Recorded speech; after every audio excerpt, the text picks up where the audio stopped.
Gracias.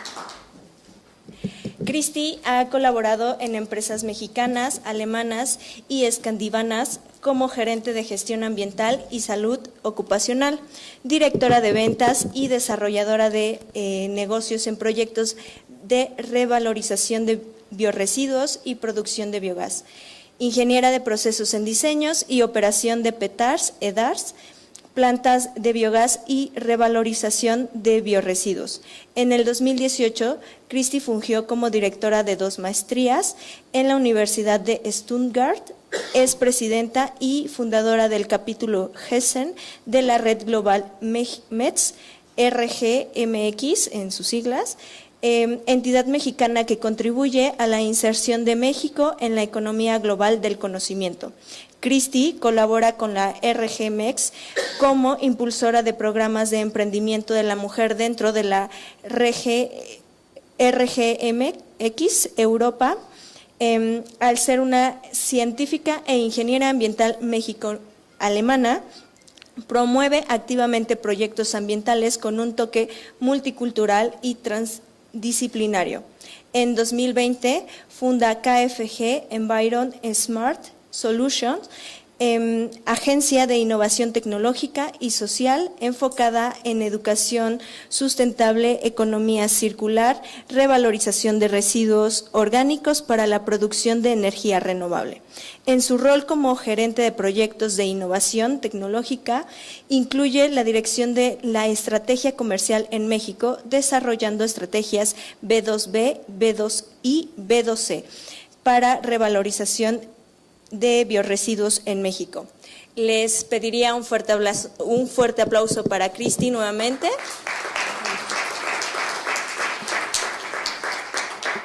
Gracias. Y también está con nosotros Abel Clemente Reyes, quien es egresado de la UNAM como ingeniero mecánico electricista y posteriormente con estudios de maestría y doctorado en ingeniería de la misma UNAM, cubriendo las áreas de sistemas digitales, energía y medio ambiente.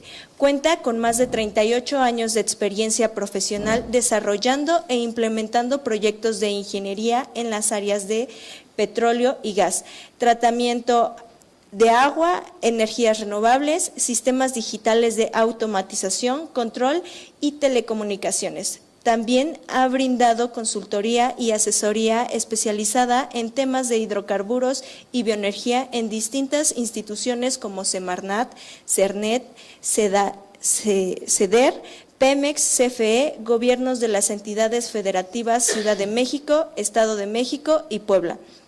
En su ejercicio profesional también ha colaborado con distintos grupos de trabajo para el desarrollo normativo de temas de quemadores de industria petrolera, sistemas de apartarrayos industriales, biodigestores en las industrias agropecuarias y de residuos, y biometano con aplicaciones industriales. Actualmente colabora, entre otros, con la Asociación Mexicana de Biomasa y Biogás, el Consejo Nacional de Biogás, el Colegio de Ingenieros Mecánicos Electricistas, el Comité Nacional de Peritos en Energías Renovables, la Unidad de Planeación Energética de la UNAM y la Unidad de Proyectos e Investigación en Ingeniería Ambiental de la Facultad de Química de la UNAM.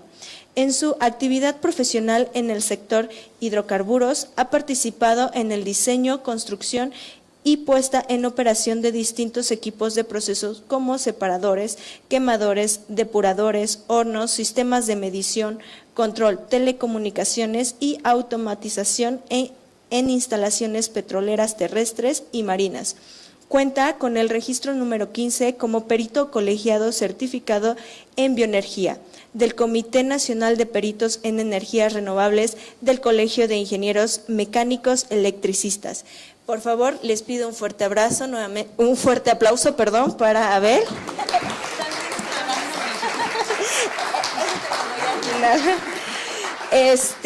Bueno, y para iniciar con esta primera mesa, la cual hemos denominado el potencial de México en la generación de biogás y biometano, Vamos a iniciar, si les parece bien, con una pregunta que desde nuestro punto de vista como organizadores creemos que es importante.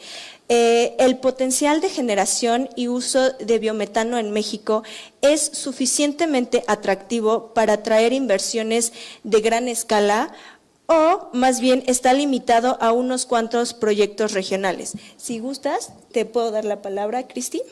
Las damas. Las damas primero. Damas primero. Muy bien, muchas gracias. Yo creo que como todo tema podemos ver diferentes aristas para poder responder esta pregunta. En términos de disponibilidad de biomasa, de sustrato, yo creo que la respuesta sería sí. Es interesante porque tenemos suficientes residuos orgánicos, llámese residuos de caza, llámese estiércol, llámese merma de producción de alimentos. En México, que es un país, vamos a decir, importantemente enfocado hacia la agricultura y la producción de alimentos. Y bueno, tenemos 120 millones de personas. Si consideramos de esos por lo menos un 40% de producción de residuos orgánicos, creo que está claro que en disponibilidad de biomasa es atractivo. Se vuelve difícil esa decisión cuando empezamos a poner números sobre la mesa, porque pues obviamente vamos a tener que poner claridad en cuál es la inversión por kilovatio eléctrico o por BTU anual que se produce, y en base a eso viene la segunda parte, ¿de dónde vamos a sacar el financiamiento? Y viene la tercera parte, ¿quién va a ser el operador? ¿Quién es el dueño de la planta? Entonces, la matriz se vuelve complicada y creo que en el momento en el que nos encontramos en México estamos literalmente en pañales, ¿no? Estamos iniciando, pero es importante iniciar con algo y creo que podríamos ir por iniciar con proyectos a lo mejor, llamémosle así, menos ambiciosos, pero más realistas en términos económicos, de alcance de financiamiento. Y algo que se me hace también muy interesante de tomar en cuenta es la participación del sector privado, es decir, la industria, los que producen alimentos, el sector agroindustrial como tal, para que entonces nos enfoquemos en ellos y buscar la posibilidad de adquirir financiamientos para con ellos desarrollar los proyectos y liberarnos de cualquier situación, vamos a decir, burocrática que estuviera relacionada con el Estado, ¿no? O con el municipio en tal caso. Y creo que también otro tema que necesitamos pensar es la logística. Si bien acabo de decir que tenemos disponibilidad de sustrato en este país, también es un país que en extensión territorial es muy grande. No somos un país que tenga un sistema, por ejemplo, ferroviario importante por todos lados para poder estar transportando este sustrato, por ejemplo, a través de un tren. Entonces, este elemento de logística puede ser también una traba muy importante a la hora de tomar la decisión de en dónde voy a localizar mi proyecto, de qué tamaño va a ser el proyecto.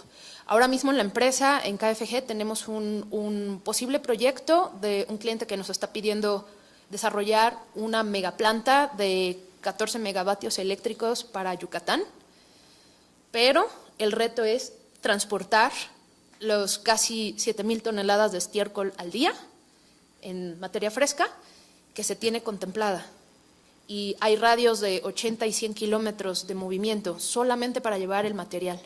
Entonces, creo que lo dejaría ahí. En resumen, es hablar de la logística, de la inversión, si es privada, pública o extranjera, de algún fondo internacional, y definir quién va a ser el agente operador y dueño de este proyecto. Y en base a eso ya podemos bajar al punto de, ok, hay sustrato disponible y viene el cuarto, que es la logística.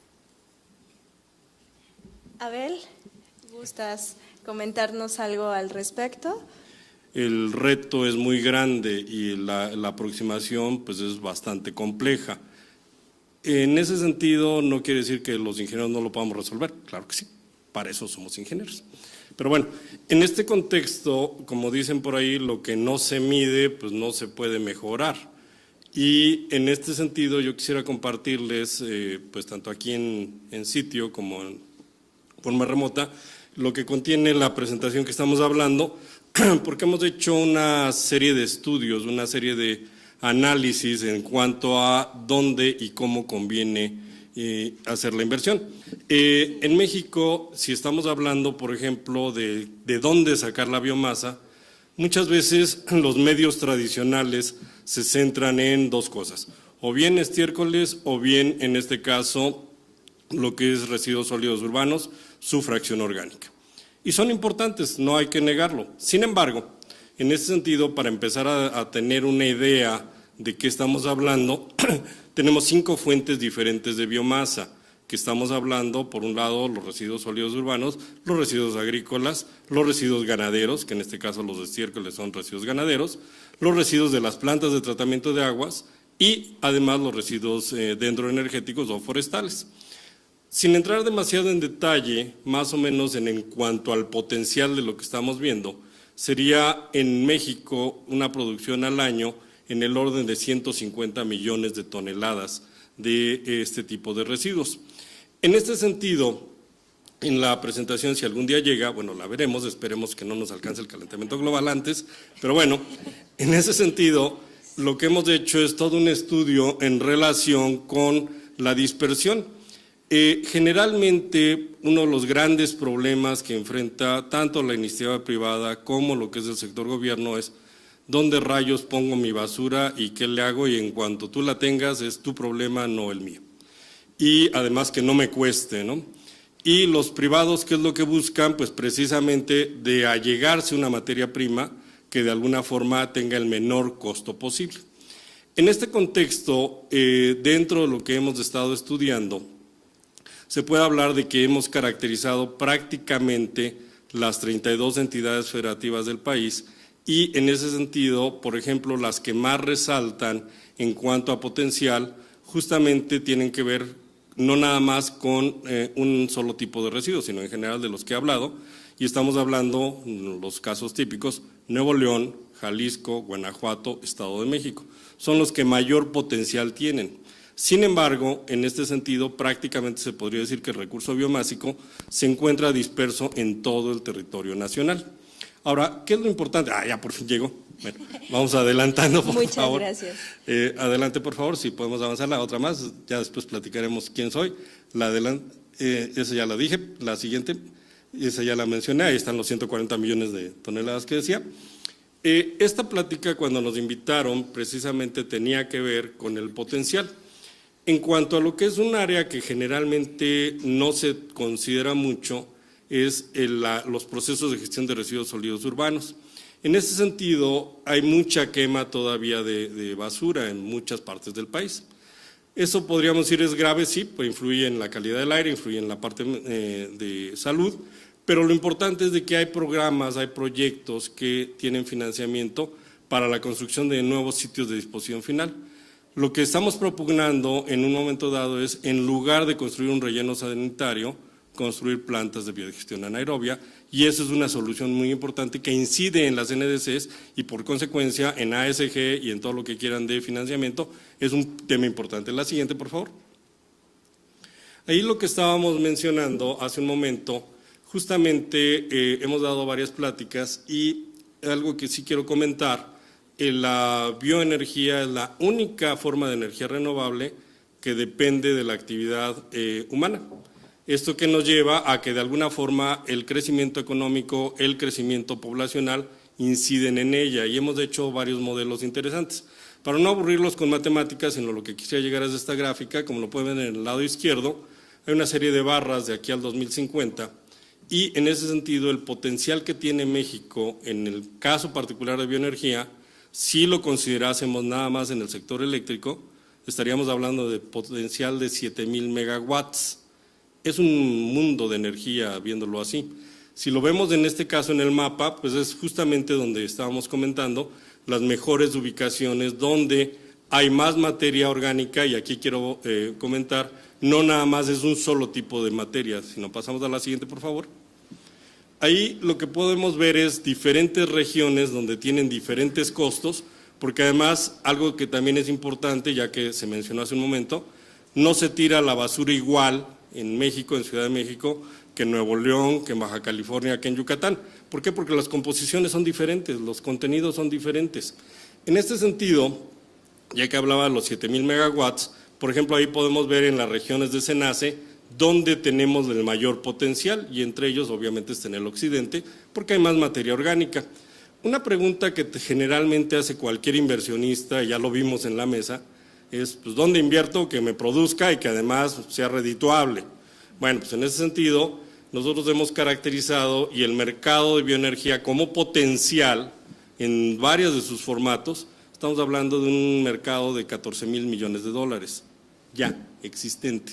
¿Qué es lo que pasa? Yo soy muy reticente a decir estamos o no en pañales, porque yo estaría calificando en ese sentido el mercado, sino ahí está la necesidad y en ese sentido ahí está el potencial. ¿Qué es lo que falta? Pues todo un andamiaje en cuanto a lo que es la parte normativa, en cuanto a la visión.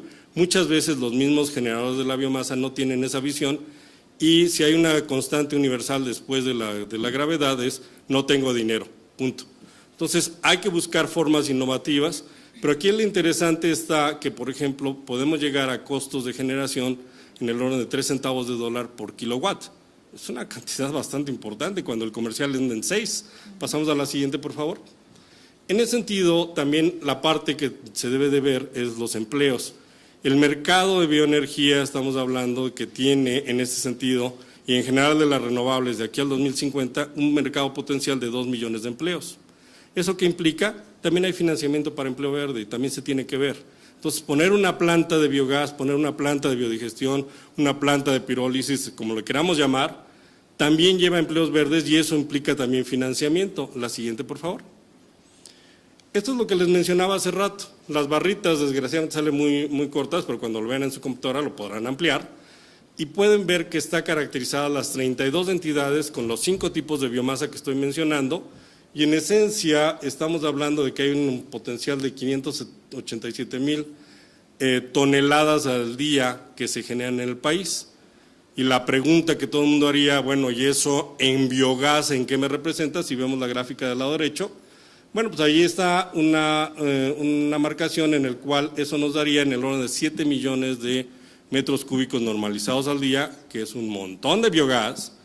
Y sobre todo en este momento que todo el mundo está hablando de la expectativa de lo que es el hidrógeno verde, estamos hablando en el orden de pues, prácticamente 5 millones de metros cúbicos al día de biogás, perdón, de hidrógeno verde. ¿Cuál es la gran diferencia? Los costos.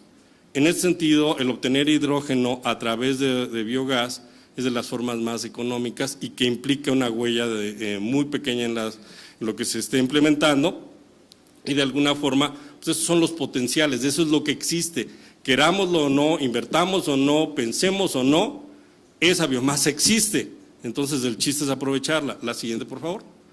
En ese sentido, muchas se habla de lo que es la obtención de hidrógeno a través de lo que son electrolizadores y demás, y pocas veces se hablaba de lo que es la obtención de hidrógeno a través de biomasa. Como lo pueden ver ahí, esta gráfica la hice precisamente pensando en eso. El potencial de hoy en día estamos hablando de 821 kilogramos por día en estas entidades, y hacia el 2050 estaríamos hablando de 56,000 kilogramos al día, ya kilogramos. Entonces, en ese sentido, México tiene grande potencial, sí, pero vuelvo a insistir, lo que no se mide, no se aprovecha, no se mejora. La siguiente, por favor, y creo que ya acabamos. En esencia, ¿cuáles son los escenarios que podemos prever? Bueno, podemos tener una gran penetración de bioenergía, por ejemplo, en los sectores industriales, o en el sector municipal, o combinado, o seguir como estamos, que es el escenario tendencial, que es el escenario número 1, en el cual prácticamente, si hacemos la reflexión, hoy en día Comisión Federal no genera un watt de electricidad con bioenergía. Tiene todas las formas de energía, menos bioenergía, y eso lo hacen los permisionarios. Entonces, en ese sentido, cuando vieron esta situación de 7,000 megawatts, y además coadyuvas con un problema social, coadyuvas con una situación de costos, y además algo importante, en el caso del hidrógeno con electrolizadores necesitamos gran cantidad de agua, la biomasa tiene agua. La siguiente, por favor. Pues prácticamente esa sería mi respuesta. En concreto, ¿es un problema de local o hay un potencial? No, si hay un potencial, incluso industrializable. El ataque, el enfoque debería ser, según mi perspectiva, desde lo que puede ser el equivalente de generación distribuida e ir creciendo, ir teniendo redes de conectividad y precisamente esfuerzos como aquí de las compañeras, en el sentido de tener empresas que generen por regiones, pero que después impacten en un sistema a nivel nacional. Es una aproximación muy interesante y los costos lo dan, ya lo veremos mañana. Gracias.